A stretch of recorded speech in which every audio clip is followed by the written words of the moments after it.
it's impossible to build a real brand on Amazon alone.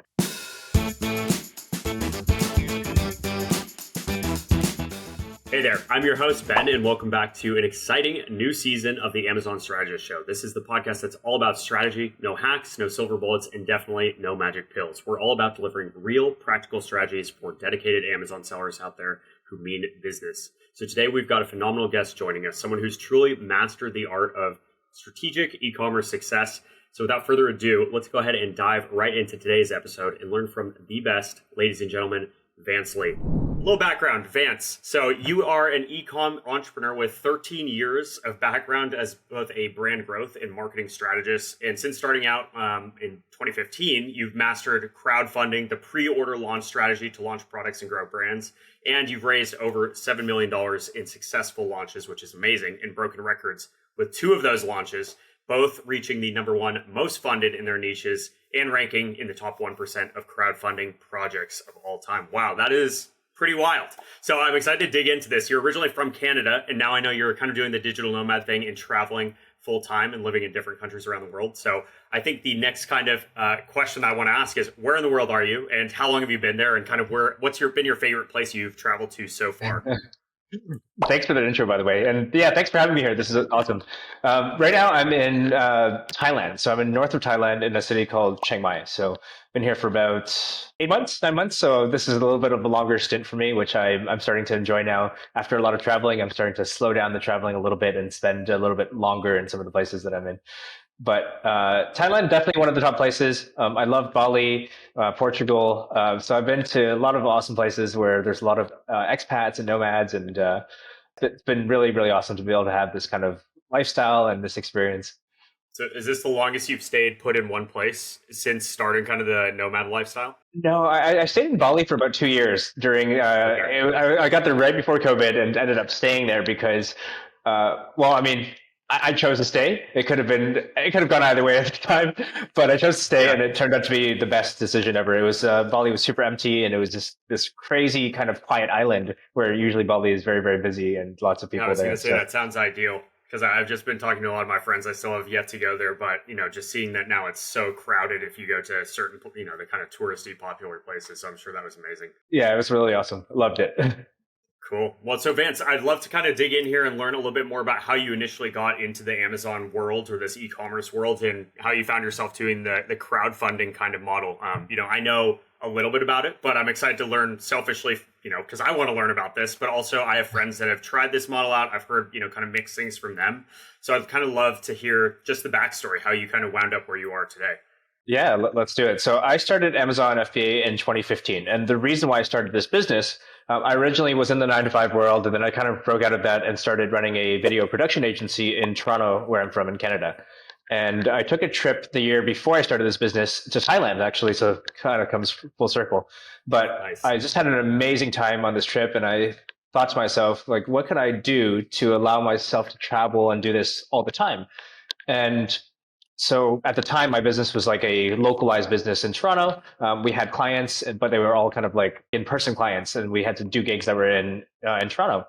So I heard about Amazon FBA from a friend and just kind of dove in. So within 2 months, I launched my first product, and it kind of hit right in the beginning of December. So it kind of did pretty well for a first product launch. So that led me to being super ambitious and kind of overly confident, I would say, to wanting to set this goal of launching 12 products in the next year.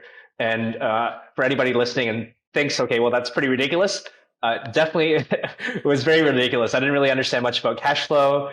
I had a little bit of money saved up, so it was just me and my business partner at the time. We went all in. So it's like, hey, let's get a lot of samples. Let's start launching products. And long story short, in 2016, if you remember, there was this period where before 2016, you could do honest, unbiased reviews. So as long as you just said, hey, I got this product honest, as a sample, honest, unbiased review, Amazon would accept it. So somewhere in the middle of, I think it was around Q4 2016, Q3, Q4 2016, they announced that they were no longer able to accept honest and biased reviews. Well, yeah. That was a pretty bad situation because I had a massive order that was coming in for a product that we heavily invested in. So it was pretty much like in the process of being manufactured, kind of the early stages. We already put the money down.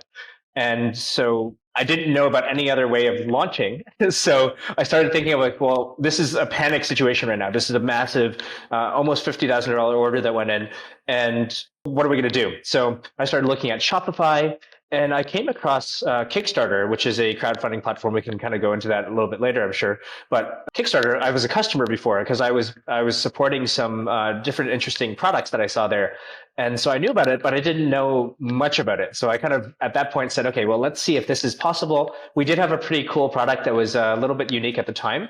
And so we looked at Kickstarter, and long story short, launched a Kickstarter campaign, and I was blown away by kind of what was possible in launching in that type of method. So um, with Kickstarter, that first product, it was a cold brew coffee maker. We called it the Arctic.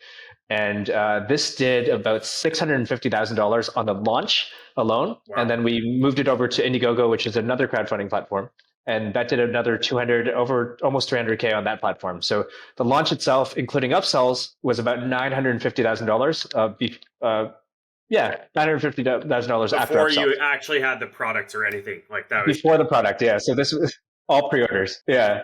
So it did really crazy well, and I thought, oh, well, there's something here. There's something about this that I had a lot of challenges with Amazon, and I'm still an Amazon seller, to be fair. But there was a lot of challenges with the Amazon model that this kind of addressed, and so I got really excited about this. Since then, launched more products on Kickstarter, and had a whole bunch of people along the way start asking, like, hey, how did you do this? Like, Right. could you share with me what you did or what your process was? And that's kind of how it led to kind of exploring that. And of course, I have my Amazon store. Now I sell on Shopify, but crowdfunding is something that I became really passionate about because it was a really cool way to build not only a successful launch in terms of financial performance, but to be able to build a community and build some element of a brand that's going to support the future of that product and the brand going forward. Yeah, that's awesome. So my background in terms of use of Kickstarter, I think I've ordered like one or two items off of there that I ended up getting months later. And honestly, they were both amazing products. And so that's about all I know about it. But that's like just a very cool story because I don't know many people who have gone that route. And I think the idea of being able to know and validate that there's demand for your product before you even actually go get the product is kind of this mythical world, right? That not all of us Amazon sellers wish we knew that out of the gate. My first products were, well, they had validated demand, but then there was way too much competition. So it was, didn't work in the same way. So no, that's an awesome background. So today, do you still do all of your launches using kind of the crowdfunding method before you actually launch them on Amazon or Shopify or whatever channel you're on? Most of them, if they make sense. We aim to launch most of our products on Kickstarter because we built a community as well. So we have customers that support us. And so Kickstarter launch becomes kind of this like occasion for people to come together and launch a product. So it's kind of unique. And I'm sure if you have questions, we can dive into those too. Yeah. So let's do it. Let's dive into our Q&A session here because I think there's a bunch of stuff we should go into. So folks watching, this is now our Q&A time. So we're going to dive into some questions that our awesome clients and listeners have submitted and also just some of the things that have been sitting in the back of my mind in preparation for this episode. So Vance, I think the first kind of question here is kind of the basics, right? What exactly are pre-orders or this whole crowdfunding idea? Like what is that actually? Yeah, so crowdfunding is this concept that wasn't necessarily initially for e-commerce alone. It was just a bunch of people came together to fund a project or fund like a business or something. So a lot of people, maybe like 100 investors will come and fund something that they want to bring to life. And so this became a concept for crowdfunding in terms of e-commerce when this website called Kickstarter launched way back in the early 2000s. So they launched this website, and the idea was people put up project ideas on there, so product ideas that they wanted to launch, and people could come and just pitch in and essentially just buy the product and then use that funding to support the product, and they would be the first to get the product when that product gets manufactured. So at the initial phases, there's actually a lot of really unique products. There are things that didn't exist or technology-based products or things like that. And that's kind of how Kickstarter started. So people would essentially say, hey, I like this idea. I want to put some money down to support you. And as an incentive, I get the product later when you guys launch. So that's kind of how this concept started. Over time, it's evolved a lot. So now it's not just for unique and inventions or anything like that. It's for all categories of products. We've seen things from like food products, like a chili hot sauce, and we can talk about that one. It's a really cool project. But all the way from apparel to kitchen products to pets, like anything you can imagine, products are kind of going live there, and people are supporting them. And it's an interesting way to start your business through offering, like you said, pre-orders. Essentially, people would purchase this product in advance by giving you the money before it exists. So it's not the same as Amazon or Shopify, where you have the inventory available immediately because people expect to get it right away. This is kind of a little bit different than that in terms of how the customer expectations, but also how the platform works and the customers that are on that platform. Sure. And I think the other thing that I've noticed, and correct me if I'm wrong, but I feel like, Amazon's very transactional, right? As a shopper, you go on there, you buy something, you get it a day or two later. And if it doesn't show up in that promised time window, you're upset, and that's pretty much it, right? You might leave a review if it's an amazing product or an experience. I feel like with Kickstarter and Indiegogo, is that the other one? I think I pronounced it right. Indiegogo, yeah. So crowdfunding is the category, and then Kickstarter and Indiegogo are both platforms that are big players. Exactly, yeah. Okay. I feel like they also kind of have this, a very strong community element to them, right? Where there's people that are constantly on there and want to shop through those because they really want to support people that are trying to get off the ground, which I think is a really cool component of it as well. Is that accurate? Is that actually how it is? Yeah, you're absolutely right. And there's a lot of people that are what we call super backers. And essentially they're people on the platform that just actively look for people to support, like projects to support, because they want to be the first to get something. They want to be involved in something cool. So like you said, they're interested in kind of the story and the brand and the founders. And if there's something that kind of fits what they're looking for, then they're happy to support it, because in a way they like that, but then they also kind of get to show off like, hey, I was a part of this project first, and I was the first to get this. And it's kind of like a cool thing if you're into things that you want to get for your home, or gadgets or things that you like, whatever they might be. Yeah, that's awesome. So yeah, definitely like a huge community element. And people are there to really, it's interesting because they're there to support people, but they understand that often like these projects actually, sometimes they don't get delivered because the campaign they launched, and we're not going to be in this category, of course, if we launch a product, but there's campaigns in the past that got a lot of funding, but because of logistical issues, or they had this idea but they didn't go through manufacturing, they couldn't actually deliver it. So these are actually some of the most wealthy crowdfunding shoppers online, because when we think about it, these people are willing to put in $50, $100, maybe even in certain situations like over $1,000 for a product that they are not going to get. So this is definitely, you're right. It's not like at Amazon where people are paying for it, they're expecting to get it 2 days later.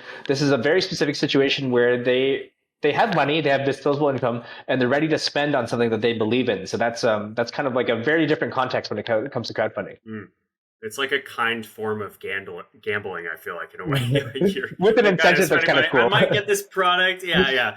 Anyway, no, that's awesome. So I guess kind of why would someone want to use this strategy as opposed to just at least, I'm coming from the Amazon world, right? So a lot of the people that I'm talking to are just trying to get products launched on Amazon specifically. But I know we can expand this discussion point beyond Amazon, but why would someone want to kind of use this pre-order launch method, via Kickstarter or what have you, compared to kind of the traditional launch on an Amazon platform or wherever else they're selling? Great question. And I think to emphasize a point, Kickstarter does not replace Amazon. Kickstarter is just a launch platform. It's specifically there for you to launch. So for people watching or listening right now, the way that Kickstarter works is that you set up a limited time campaign of up to 60 days. So your campaign only runs for that time of a maximum of 60 days. So when it's over, it's done. So the way that it works is that if you set your goal, let's say you want to raise $50,000 for your launch. At the end of the campaign, if you hit your goal, 15 days after that, you get paid from the platform Kickstarter, so you get your money. So this kind of changes the way that we think about e-commerce, because we've always been told, at least in the Amazon world, or ordering inventory for Shopify, that you have to order money from your manufacturer. You have to order the inventory from your manufacturer first, have it available in stock, and to sell. So when this happens, when we do it this way, this allows us to also later on launch on Amazon afterwards. So this doesn't replace Amazon or Shopify. So why is this an advantage? Well, if we understand that we don't have to pay first for inventory, this completely changes the way that we think about the model. Because instead of risking inventory money for inventory up front, we can actually get the money in advance and confirm that people want this before we put the money in the cash out for inventory. So this completely flips the e-commerce model upside down in terms of the way that you spend money. And this has lots of advantages, not only for mitigating risk, which is a massive advantage, but at the same time, you really get to get ahead on your cash flow. So any successful seller or even new seller knows that cash flow is one of the biggest issues. And a lot of the new sellers will think, well, once we get our sales up to a certain point, the cash flow doesn't become an issue. Well, it's actually the opposite. When you start selling more and more, you need more and more inventory. You need to place bigger and bigger orders. And the cash flow actually becomes a way bigger issue as you continue to grow, unless you have a lot of cash available. So Kickstarter allows you to get that money up front. So in our situation, in that first product launch, we got that $650,000 right away into our bank account within 15 days. So that allows us to place our first inventory order. We get to do stuff like, hey, well, do we want to invest? Do we want to do some different marketing tactics and how we want to launch on Amazon with influencers or whatever we want to do? We can actually take that money and decide what to do with it. So we're kind of getting ahead of the cash flow, the rat race of the cash flow grind that we're always trying to get ahead of, right? But the other benefit that I think we can tap into, and we can dig into this if you're interested, is we actually get to build a community or an audience of people that care. So in the Amazon world, a lot of people call this a list, but really we look at it, as you suggested earlier, we look at this more of an audience that really cares about what the brand is doing. So we call this a community because at the end of the day, these are people that know your story. By the end of supporting your campaign, they know who you are, they know what you're about, they know what the brand is about. There's some type of real connection to your brand in a way. So that is really invaluable because with Amazon, of course, we don't have access to our customers. We're not really building a real connection with the customer other than this transactional nature of like, they're buying the product. Maybe you slip an insert card in there. Maybe they leave a review if they're, if they're feeling generous, but that's the expense of it. We don't really build a real connection with an audience that's needed to be able to scale a real e-commerce business in a way that's diversified across multiple platforms. That makes sense. I mean, as someone who loves mitigating risk, the entire way of doing this model really makes sense to me. And I guess to me, the kind of question that's bouncing back and forth in my head is with these orders, let's say I get 100, 200, 300 pre-orders or whatever, and I go and fulfill those through, Kickstarter, my campaign there. How does that actually translate to benefiting me on Amazon aside from, the cash flow? Like, are those customers now going to be able to follow me, or am I getting their emails to kind of bring them over, and continue selling to them through my Amazon or my Shopify store or whatever else? Yeah, great question. So this is really key because as soon as somebody backs your project on Kickstarter, you can communicate with them. And you can already immediately actually even ask for their help to promote the campaign or share it with their friends that's interested in coffee or pets or whatever. And so you can actually engage with them immediately. And after the campaign is over, as soon as the campaign closes, you get their emails. So you're immediately able to kind of communicate with them directly one-to-one by email. So what that means is if you decide, hey, I'm going to launch on Amazon, why don't we do a campaign to this audience saying, hey, do you know anybody else that needs this coffee cup? And if so, here's a 30% off promo code or like a 50% promo code. You don't even have to give it to them for free. They already like what you're doing. So if they want to buy it from you, this is their opportunity to kind of like funnel your customers to Amazon to help you with that Amazon launch.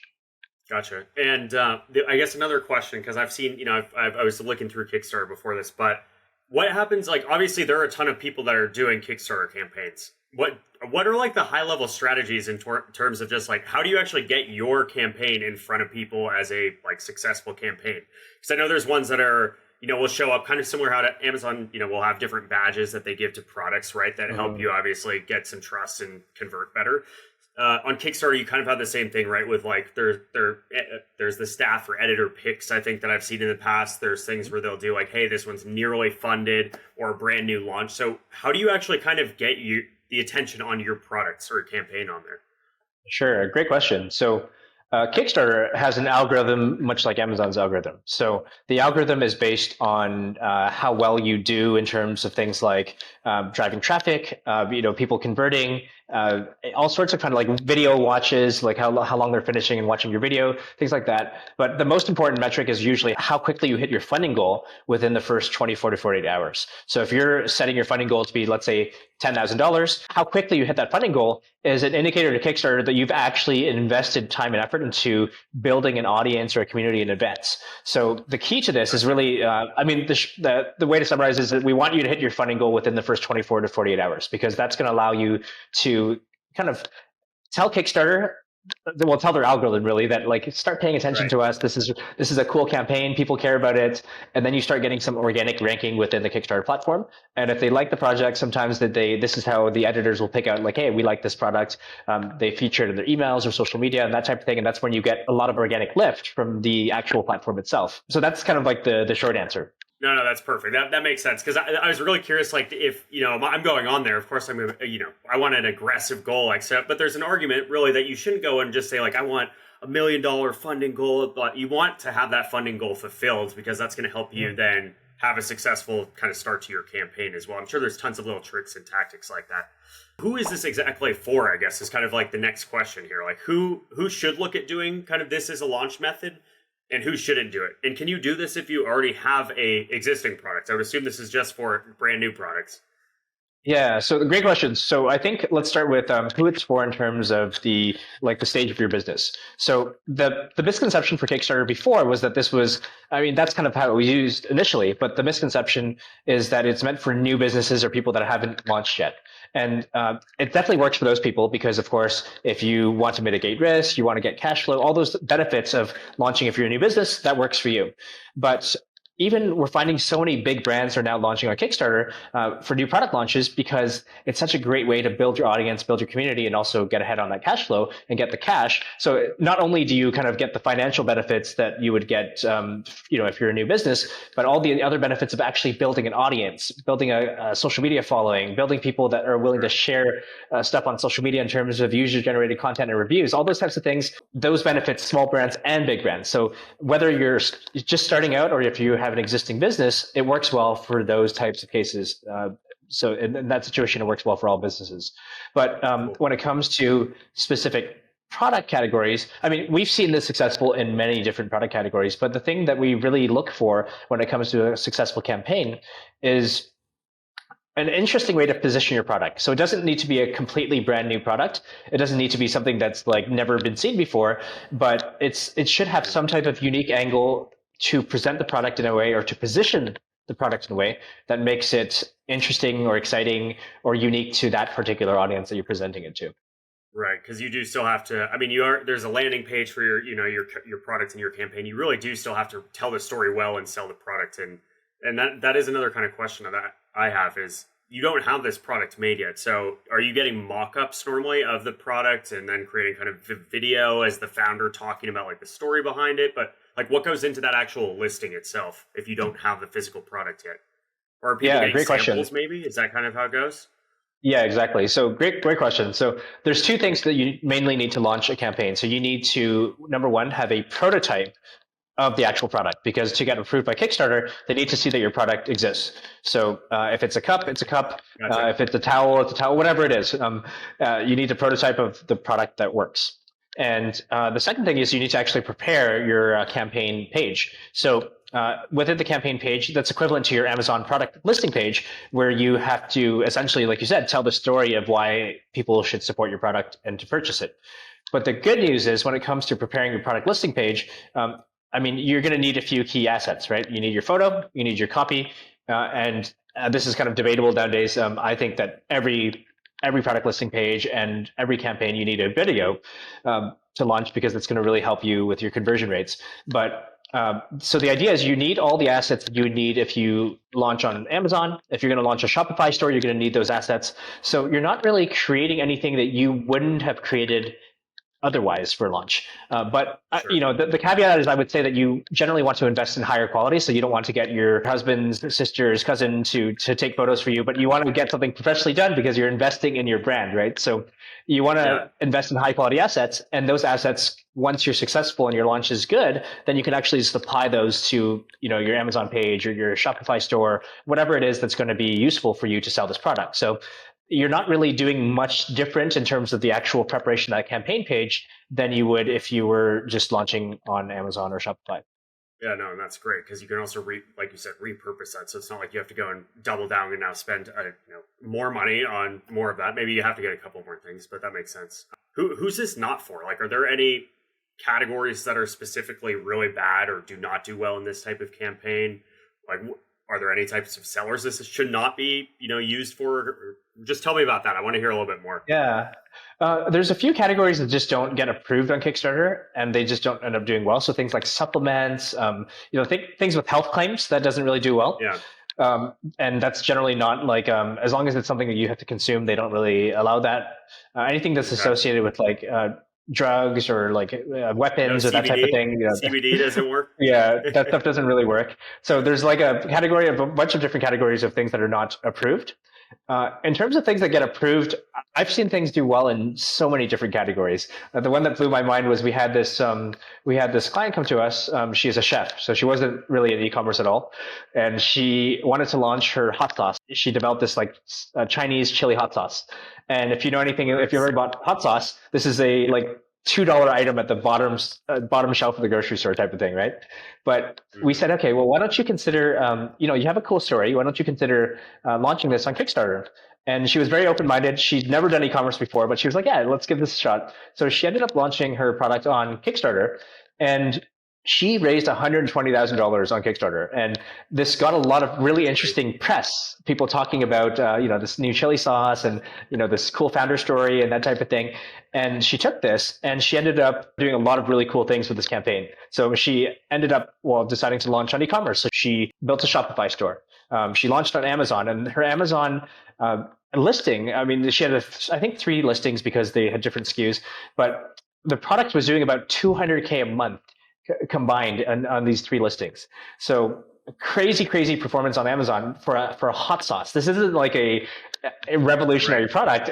I mean, there's a special recipe to it and it was cool, but this is like, it's not something commonly perceived as like, hey, you can sell this for $15 to $17 on Amazon. But she did that, and she built a massive community of people that really supported her.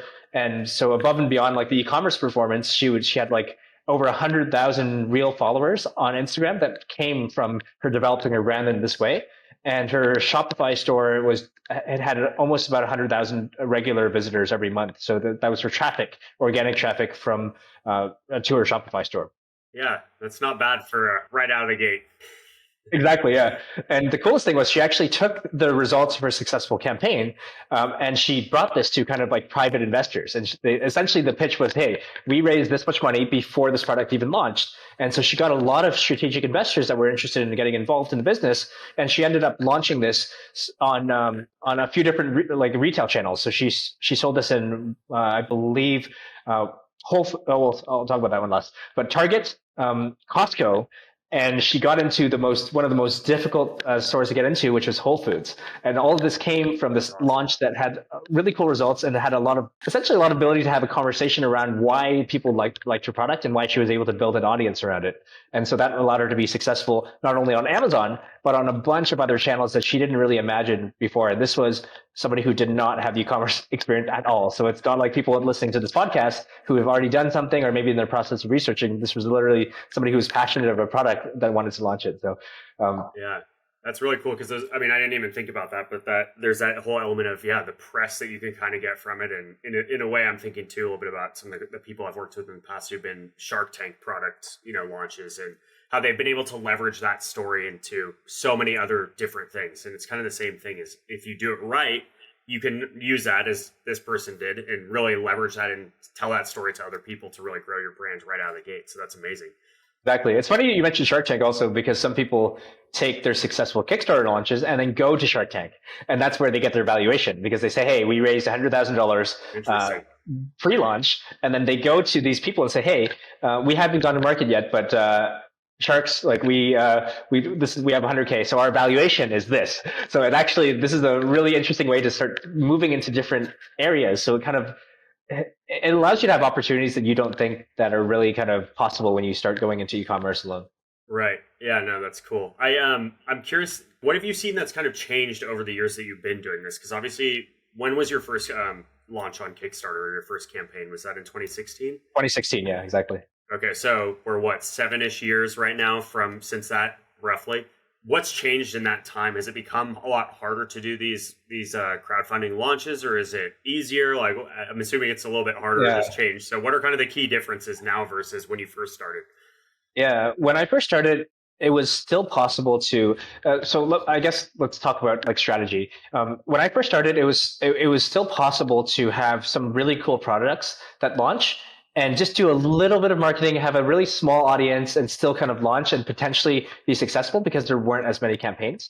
And so now there's more campaigns, and so the strategy has shifted towards building an audience before launching. And it's like this was important before, but it's significantly more important now. So the idea is around building a community and building an audience and a list before you launch, so that when you launch, you have that 24, 48-hour time window that we mentioned. You're emailing those people, you're telling them on social media, hey, we're launching. This is what gets them excited to participate and purchase within that time frame. So you really need to have that audience first, because that's what's going to really get you those initial sales to hit your goal. And then once you're in that range, you're doing well. That's where you get the opportunity to get momentum from Kickstarter once you've already established kind of that foundation of purchasers from your own audience.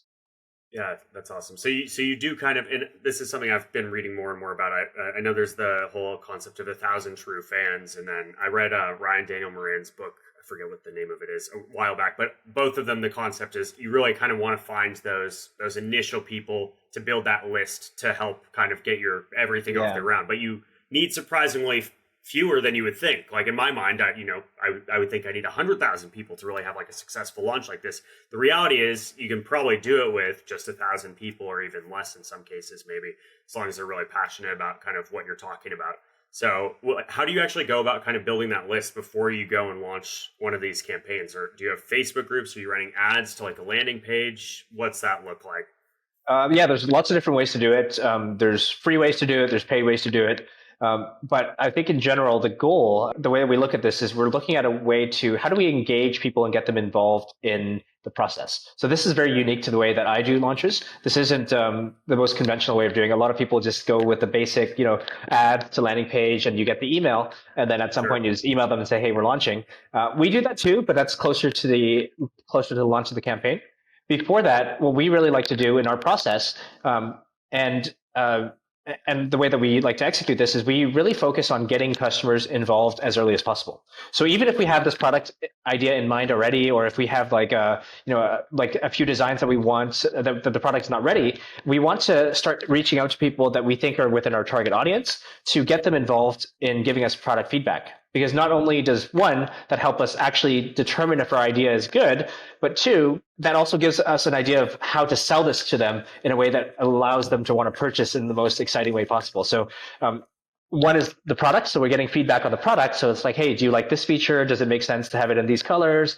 All those types of things that you can ask them about the actual product before you invest in, paying for a mold or like anything like that. But the other thing is like, hey, well, let's say you have a product already. So a lot of people come to us and they already have a product almost close to ready, or like version 1 of the prototype ready. Well, in that situation, you can get help with from your audience that you're building to give you feedback on what we call positioning. So it's like, well, you have 5, 7 different features. Which one is the most relevant one? Which one is the most exciting to you?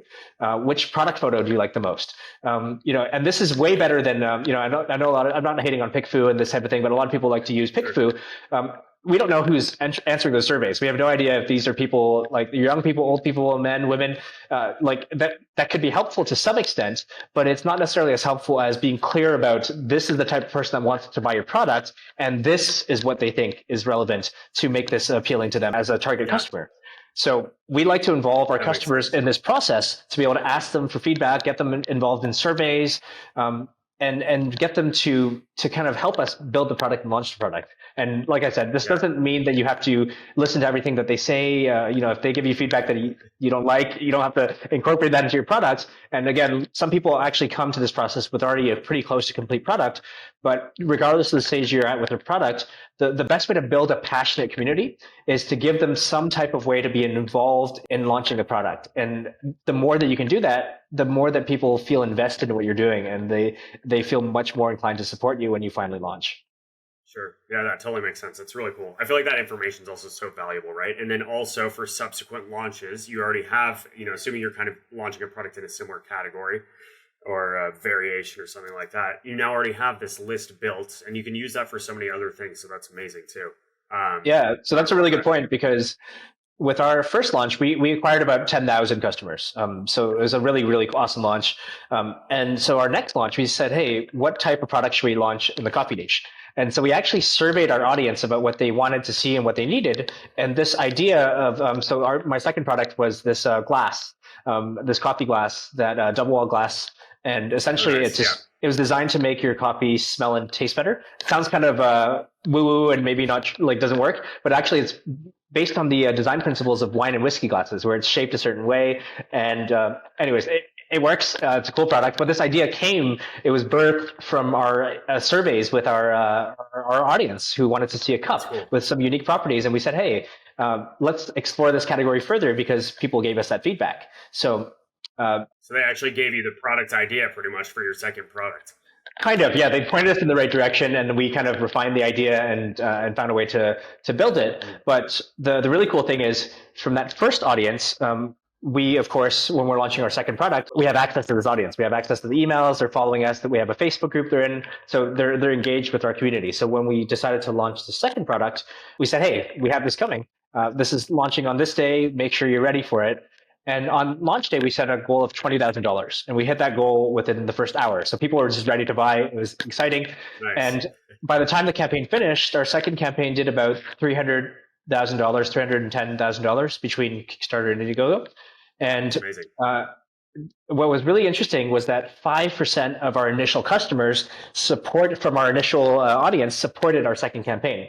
So 5%, that doesn't sound like a massive number, but when we worked out the math, 5% of those customers resulted in about $39,000 of sales for this second launch. So imagine being able to launch a new product and already have customers that are ready. You're not investing in like giveaways and all these kind of like strategies to give away your product to hopefully get ranking and dumping a lot into PPC. You already immediately have people that know what you're about, that like what you're doing. They were involved in the product development process, and then now they're just ready to buy. So almost $40,000 of that campaign came from existing customers, and it only took 5% of those customers that wanted to return to be able to make that happen. So you're exactly right. Yeah. So they have super funders on your people that are super funders. Do they also have super launchers then on these platforms? People are just serially launching products over and over again. Yeah, for sure. So there's this brand called Peak Design, kind of like they're kind of like the Apple of like the role model for the crowdfunding community. These guys launch 1 to 2 products every year on crowdfunding. They're at the point where they don't need to anymore, but they're doing it because that's their way of giving back to the community, getting them the best deal when they first launch. These guys have raised over 300 million, like some ridiculous number on Kickstarter. And it's just like a crazy amount that they've done really, I think 30 million, not 300 million. But they've essentially done such a great job with their launches that it was originally this guy in his basement that was just launching a camera accessory, but now this has grown to be a massive camera accessories, bags, like tripods, like all these types of products that are competing with some of the biggest camera companies in the world. And their real asset is their audience and this fan base. So how can they compete against like the Sonys and like the Nikons, like when it comes to accessories? Well, they have an audience that's really passionate about what they do.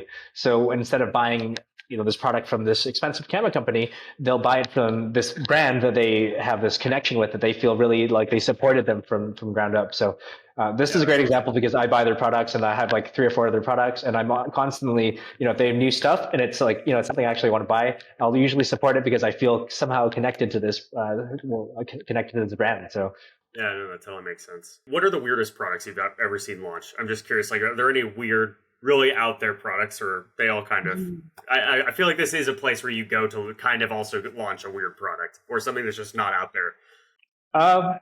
I've seen like an app-enabled sex toy. I think it did pretty well, and they couldn't really advertise on Facebook, so they did some interesting campaigns to make it work.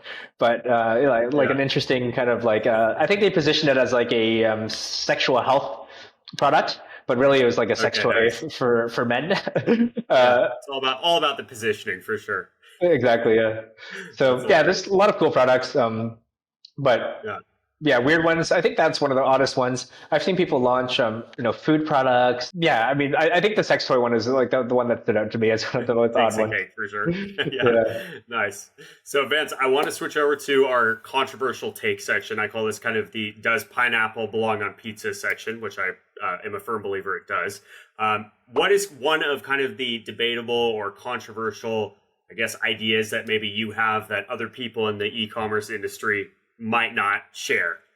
sure. Yeah. And this is okay. This is a great question because it's coming from me as also an Amazon seller, also selling on Shopify. So I'm not very specific in terms of like, oh, this has to be this platform, this other platform. But my take is that it's impossible to build a real brand on Amazon alone. So I know a lot of people in the Amazon world, they're talking about building brands on Amazon, and I get where it's coming from. There's a brand aesthetic, there's logos, you build your brand page on Amazon. But when it comes to Sure. building a real brand, I think the definition for a real brand, in my mind, is having an audience that really cares about what your company and your products are about, and you have a real connection with them. So if you have a real connection, just like the Apple fanboys and the Red Bull fanatics and like all those people that love those brands, those people care about the brand. They have a connection with them. They have this type of relationship with the brand.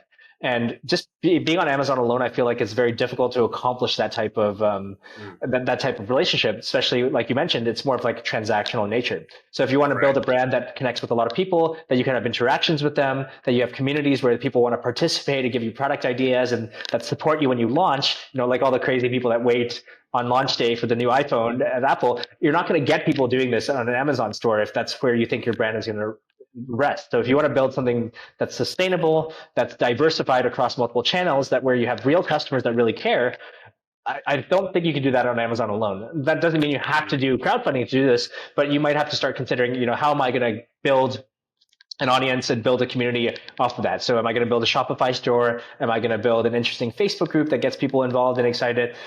There's lots of ways to do this, but to do this on Amazon alone and just to have a brand page on Amazon and to have a nice logo, that's really not enough to build a real brand if that's what your goal is eventually in the future. yeah, no, 100%. Thanks for sharing that. I think kind of a follow-up question to that is, do you think, being a seller, you've seen some of the changes. Do you think Amazon is going to ever get to that place where maybe it truly is a place where you can build a real brand? Because they have made changes, right, in terms of like investing more in terms of what you can do with A plus content. With like now they have the premium A plus stuff and the brand Mm. story that you can add in there. Now they're adding the Amazon post stuff. So the things like that and I know there's a lot in terms of kind of the engagement that they're giving sellers the ability to do with the shoppers, right? So like reaching out to the people who had negative 1, 2, 3 star kind of ratings in certain cases. So they're kind of like doing it in a controlled way. But do you ever foresee that Amazon's going to get to a place where you feel differently about it, I guess? Yeah, great question. I think it'll be really hard to get to that point because like I Sure. think the way that I define brand is just this connection to the customer and that they care. So it's not, and if that's the case, then it would mean that we have to be able to start using Amazon to be able to connect to the customer directly, not just in like the poor review situation, but it's just like somehow to connect with your audience. And that's kind of against like the intentions of Amazon for obvious That's true. reasons, right? It's their customers and like they want to make sure that they're controlling kind of the communication. So who knows? Like something could happen, but I think just based on the way that the platform is structured and what the platform is there for, we're interacting with Amazon's customers. Like I mean, if we're gonna be straight with it, I think that's really what's happening. And I think it Yeah. would be really difficult to convert people to kind of being really passionate about our brand. But I know, over time we found different ways to do this. There's insert cards. There's interesting ways to try to get emails. Sure.